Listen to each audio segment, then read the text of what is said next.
Bakit pa kailangang magbihis? Sayang din naman ang porma. Lagi lang namang may sisingit sa tuwing tayo'y magkasama. Bakit pa kailangan ang rosas kung marami namang nag-aalay sa'yo? Uupo na lang at aawi, maghihintay ng pagkakataon.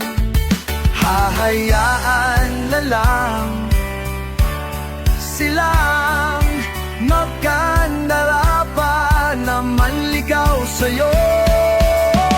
Idadaan na lang kita